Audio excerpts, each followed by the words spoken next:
اللہ پر یقین اور اس کی رضا میں خوش رہنے کی یہ کہانی ایک ایسے غریب شخص کی ہے جس کا ایمان پہاڑ جیسا مضبوط تھا۔ یہ کہانی ہمیں سکھاتی ہے کہ اللہ اپنے بندوں کو کبھی بھوکا نہیں سلاتا۔ پھٹے جوتے اور اللہ کا شکر۔ ایک شہر میں ایک بہت غریب آدمی رہتا تھا۔ وہ مزدوری کر کے اپنا گھر چلاتا تھا، لیکن کئی بار اسے کام نہیں ملتا تھا۔ ایک وقت ایسا آیا کہ اس کے پاس کھانے کے لیے پیسے نہیں بچے اور اس کے جوتے پوری طرح ٹوٹ گئے۔ ننگے پیر چلنے کی وجہ سے اس کے پیروں میں چھالے پڑ گئے اور زخم ہو گئے۔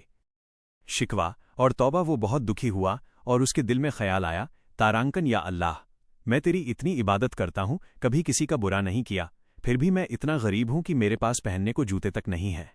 اسی اداسی میں وہ مسجد کی طرف گیا۔ مسجد کے دروازے پر پہنچتے ہی اس نے ایک ایسے شخص کو دیکھا جس کے دونوں پیر ہی نہیں تھے۔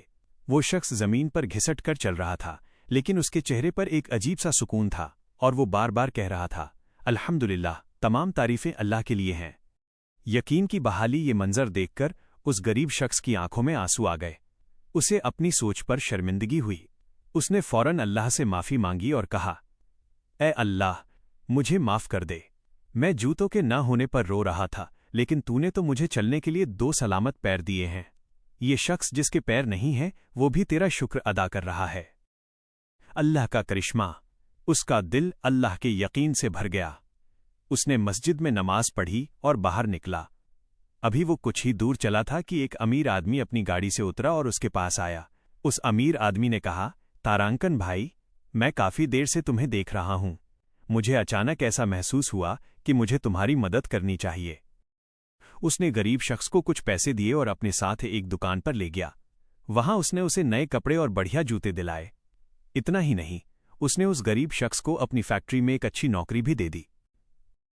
اس کہانی سے ملنے والے سبق: دوسروں کو دیکھنا۔ جب بھی آپ کو اپنی زندگی میں کوئی کمی محسوس ہو تو ہمیشہ اپنے سے نیچے مجبور لوگوں کو دیکھیں۔ اس سے آپ کو احساس ہوگا کہ اللہ نے آپ کو کتنا کچھ دیا ہے۔ شکر گزاری، گریٹیٹیوڈ۔